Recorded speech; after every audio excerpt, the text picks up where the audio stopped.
Finally, every new Mega Evolution from Legends ZA explained. Their secrets, origins, and how they've mega evolved this beloved mechanic. I've been waiting 12 years for this moment, so let's get right to it. Starting with Clefable, a creature forever shrouded in mystery. From the very first encounter, there were already whispers, suspicions that this species might be extraterrestrial, visitors from the moon itself.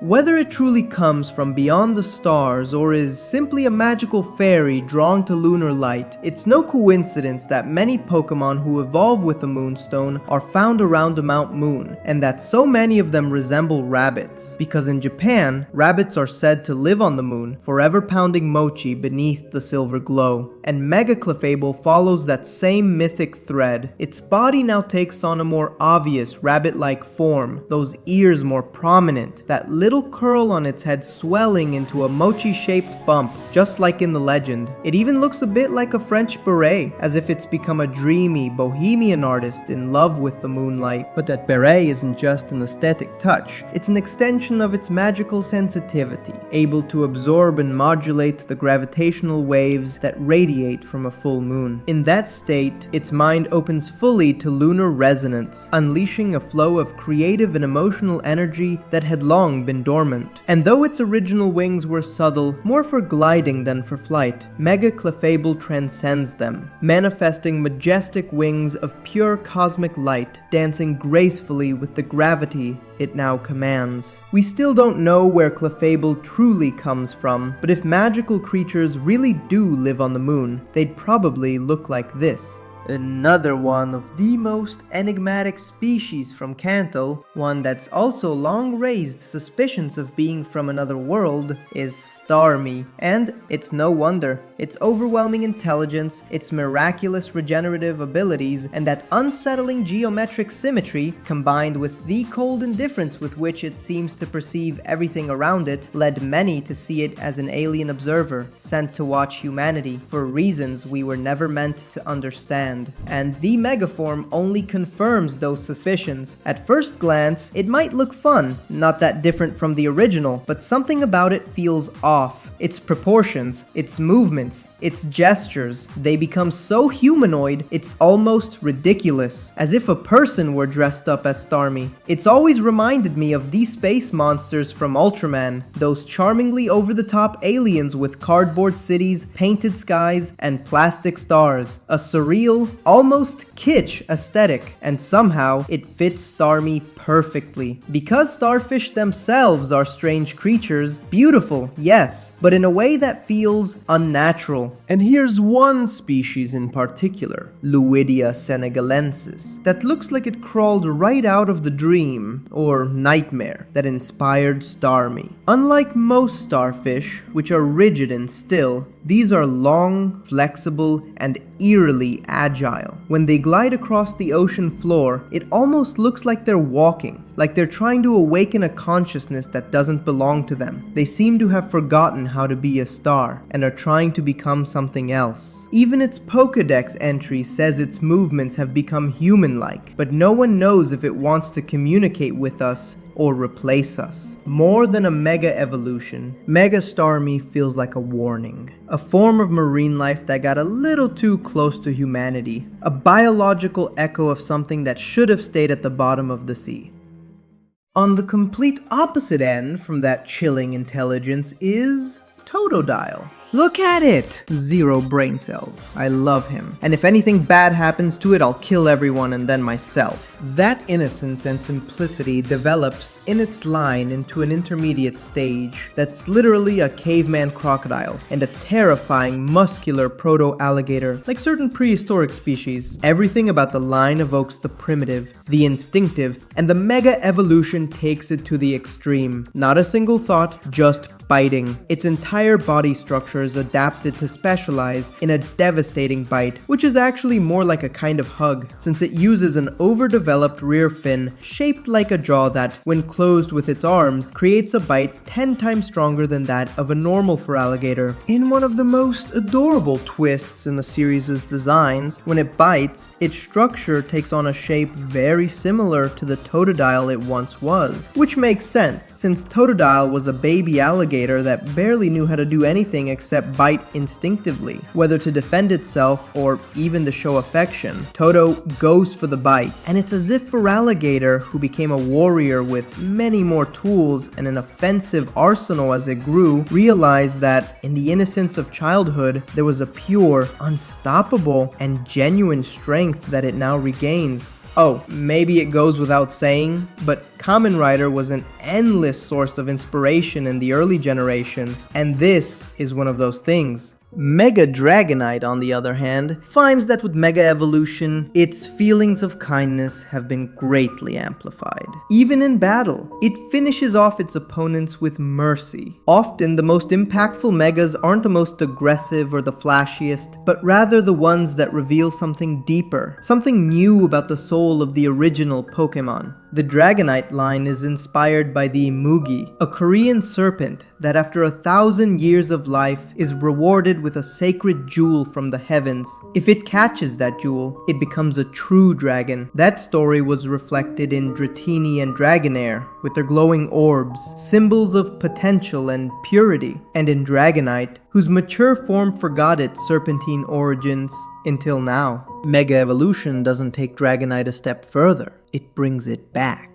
Its old wings wither, and new ones sprout, white, ethereal, radiant. They're not organs of flight, but manifestations of its angelic energy. A design that recalls the benevolent dragons of old myths and messenger deities like Hermes. Dragonite was never a dragon of destruction. It was a savior, crossing oceans at 300 kilometers per hour to rescue the lost. And now, its Mega Evolution simply unveils what it truly was all along, a celestial being with the heart of an angel. Meganium, Pokemon of overwhelming kindness, a creature forever linked to peace and to healing. Since its debut, it's been associated with aromatherapy, its presence like a spring breeze that soothes the hearts of the troubled. And in its mega form, that potential blossoms even further. Its neck unfurls into a spiral of petals, and its antennae curve with the elegance of a climbing vine. This rebirth reveals an inspiration that was always there, but that we had never noticed. Art Nouveau, soft lines, lush floral motifs, harmonious pastel colors. It looks like something straight out of an Alphonse Mucha illustration. It's not hard to imagine noble ladies and gentlemen raising Meganium as a symbol of status and refinement, wandering through the gardens of their palaces, surrounded by its gentle fragrance. Even its color palette feels deliberate, its flowers shifting from deep red to pure white. A natural gradient that mirrors its essence, a living thermometer of emotions, turning crimson anger into calm white serenity. Skarmory is another mysterious Pokemon that isn't fully understood, so figuring out its mega is tricky. As an armored bird, it's held the throne of physical tanks for generations. But even though everyone just sees it as a metallic bird, that might not actually be the case. Its original Pokédex entries from the second generation tell us that its body isn't truly made of steel. Instead, these Pokemon build extremely sharp and pointy nests, and from the moment they're chicks, their feathers are constantly damaged and regenerated, growing stronger each time, until they develop properties similar to metal. That would explain why it's so surprisingly lightweight for a steel type,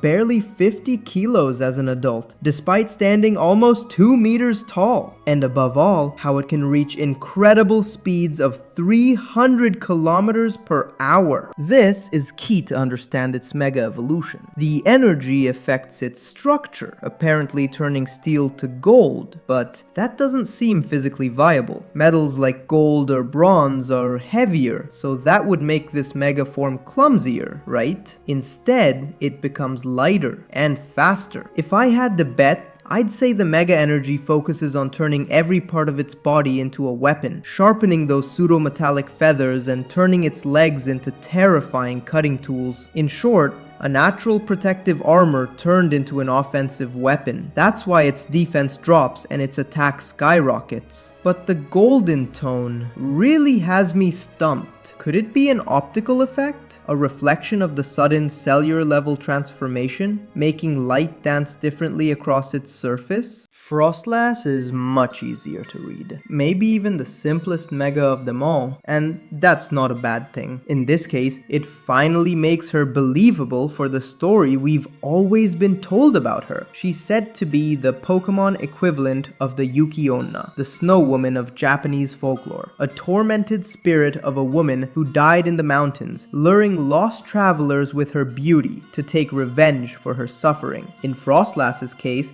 we're told she falls in love easily and tricks handsome men, freezing them and using their bodies as decorations in her frozen lair. But aesthetically, Froslass never quite fit those stories. More than a beautiful snow specter, she's always given me the vibe of a lonely grandmother, living quietly in a cabin high in the mountains, welcoming strangers with a warm smile that hides something cold beneath. Mega Froslass changes that completely. She becomes more feminine, more stylized, and much closer to a true Yuki-onna. So maybe those horror stories we've heard for years weren't about regular Froslass at all. Maybe they were about a Mega Froslass, one that for some reason was released by her trainer and wandered into the mountains alone. And maybe the attractive trainers she freezes aren't random victims, but the faces that remind her of the one who left her behind. Emboarr has always been more than just a fiery warrior pig, inspired by Zhang Fei, the fierce general from the Three Kingdoms era. But with Mega Evolution, that symbol of raw might transforms into something much deeper and far more unsettling. When it takes on its new form, Emboarr doesn't just gain a blazing spear and a more intricate suit of armor. What stands out most is the face of fire that ignites on its chest, burning with a furious expression. This time, the inspiration comes from Xing Tian, an immortal warrior who, after being decapitated, kept fighting with his face moved to his torso. In other words, a being who refused to surrender, who defied death itself and kept battling even after losing his own head.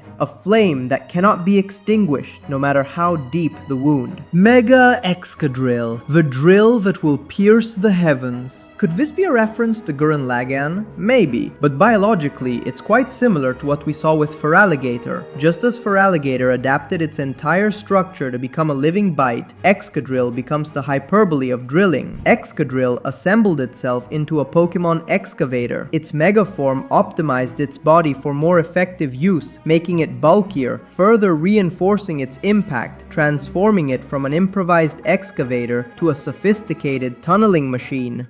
More interesting is another Unova's guest star, Scrafty, who in its base form used its skin as protection. Besides the urban fashion, it's based on how reptiles shed skin. But in its mega form, it covers its entire body and takes on a white tone, much closer to the whitish color of dead skin these animals leave when they shed. But it doesn't stop there, because with that color, Mega Scrafty evokes the aesthetic of 2000s urban hip-hop subcultures, where oversized white clothing was a symbol of status and visual control. Keeping those white clothes spotless in the middle of fights and chaos was a way to show power and dominance. Let's not forget Mega is born from the bond between Pokemon and trainer, and the trainer introducing us to this form, Naveen, is a fashion designer whose signature is white, loose, and aggressively cut clothing. He understands these codes perfectly, so I wouldn't rule out this form was influenced by his bond with him. At first glance, Mega Eelektross seems to have deformed into an even more monstrous shape.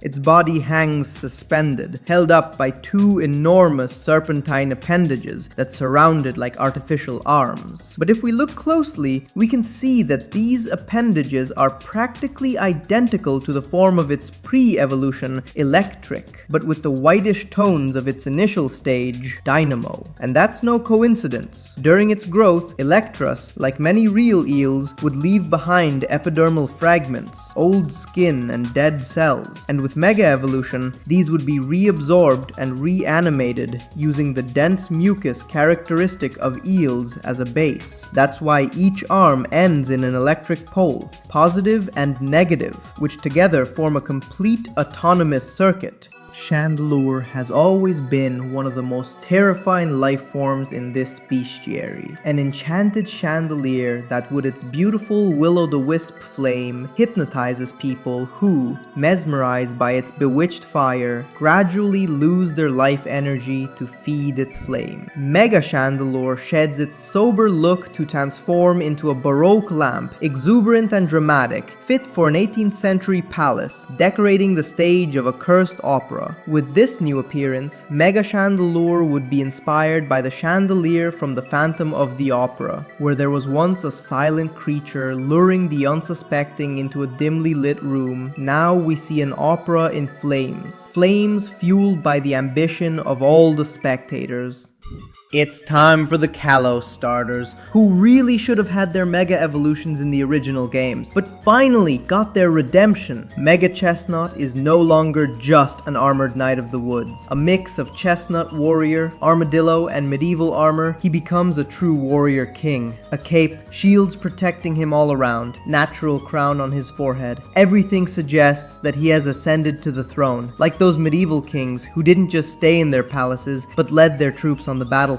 Mega Delphox, on the other hand, straightens up from its hunched posture and rises with dignity atop a floating staff, multiplied by its own power. Its design was always a hybrid between European witches and Japanese kitsune mochi, but now it goes beyond just witchcraft. It becomes an expert in alchemy, high sorcery. If its original form was that of a wandering witch, now it is an archmage in all its splendor. Greninja becomes the ultimate shinobi, inspired by Jiraiya, capable of summoning giant toads and mastering water techniques. Its shuriken grows larger, limbs sharper, colors darken. This Mega is an extreme exaggeration of the ninja stereotype, which also suggests that maybe Ash Greninja was, all along, an early Mega, one that strayed slightly from the usual path because of the exceptional bond it had with that young boy, but in the end, wasn't all that different.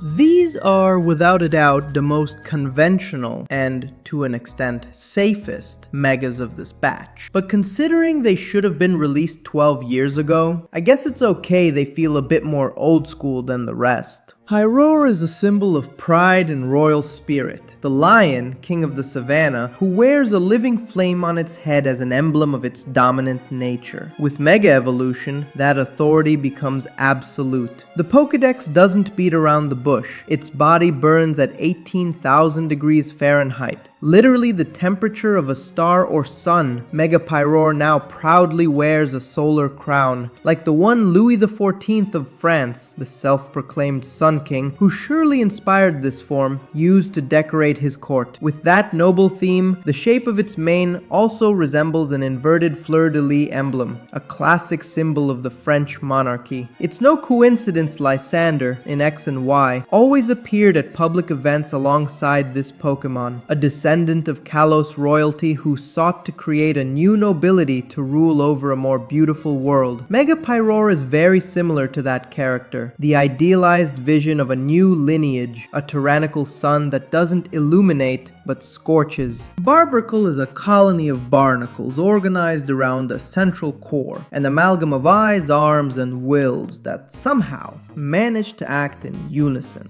Its mega form gives a dramatic twist to this creature, its body now resembling a medieval French mythological figure, the barnacle tree. But the most interesting part lies precisely in its main head or core. It adopts a very particular gesture, the horns sign, with the index and pinky fingers extended. This, aside from being a nod to rock culture, it's a rock type after all, has a surprisingly deep origin. It was used to ward off the evil eye. From this, we can deduce that the main head's function, besides coordinating the movement of all the individuals, is to protect and lead them. As for its new fighting type, many thought of Brahma, but it could simply come from the mastery with which it's able to coordinate its countless limbs, adopting a unique martial arts style, with blows coming from everywhere, all aimed precisely thanks to the incredible coordination achieved by its core. Now, I won't deny that at first, Scolipede threw me off. A giant centipede with horse legs? What exactly is going on here? It turns out, this is another form that helps us see aspects of the Pokemon we didn't understand before, because Scolipede already had a lower body similar to a horse. With its Mega Evolution, that part becomes more stylized, making it much more obvious. Mega Scolipede is a Roman Centurion centipede. It might seem random and psychedelic, but etymologically, the clues were always there. The lower body evokes the war horses of cavalry units, while the segmented exoskeleton of centipedes acts as a natural armor, very similar to those worn by these soldiers. Even its horns resemble the shape of Roman helmets. And as if that weren't enough, although this isn't widely known, the Romans were pioneers in chemical warfare, routinely coating their weapons with poison before battle, so that even after a defeat, the enemy would still fall victim to them. But if you think that's cruel and twisted, just wait until you meet Dragalge. At first glance, it's hard not to see in its figure an evil sea sorcerer, sinister and hunched over, with its old seaweed resembling ceremonial sleeves or tentacles with a will of their own. Its sharp, tense face suggests a sneer of contempt, but the key lies beyond what you can see. Since ancient times and various Asian traditions, seahorses have been associated with longevity. In Japan, they're literally called baby dragons, and legend has it that if one lives to be 100 years old, it will transform into a full-fledged dragon. That's why seahorses are always linked to that type, and Dragalge, based on a leafy sea dragon, definitely looks old, as if it had gone beyond the legend. This isn't the majestic dragon of myths, it's a twisted one. Its aged appearance reflects wisdom, yes, but also decay and resentment. Its Pokédex entry tells us how its venom causes the target's cells to go into uncontrolled regeneration. In other words, it causes cancer. And the most disturbing thing is that in traditional Asian medicine, seahorses have been used for the exact opposite, as a remedy. In fact, anti-cancer compounds have even been recently researched in them. But Mega Dragalge twists that promise. Instead of healing, it contaminates. What it prolongs, it degrades. Hawlucha, the masked fighter, finally has a real mask. Black and gold. A design that not only recalls Lucha Libre wrestlers, which is its base concept, but specifically Rey Mysterio, who wore very similar masks. We even saw it use its signature move in the trailer. But this mask isn't just for show. It represents honor, rank, identity. He's an eagle warrior, the elite of the Aztec army. Drampa has always been presented to us as a kind old dragon from the mountains. He lives there, far from the hustle and bustle, and if he comes down from time to time, it's only to spend time with children, in whom he sees a purity and cheerfulness that he protects with affection. But even then, there were hints that he wasn't the pacifist and harmless being many believe. We were told that once, when someone abused one of his child friends, he burned down the abuser's house, with him inside. That scene points to a character trait that age hasn't made disappear, only put to sleep. With Mega Evolution, that inner fire awakens. Thanks to Mega Energy, Drampa becomes young again. He turns back into the furious and temperamental dragon he once was. White cottony clouds turn black, signaling a storm. His eyes burn with energy, and his roar is no longer a wise lament, but a thunder that shakes the sky. In his youth, Drampa was an unstoppable storm. Time faded it, but Mega Evolution unleashes it once again.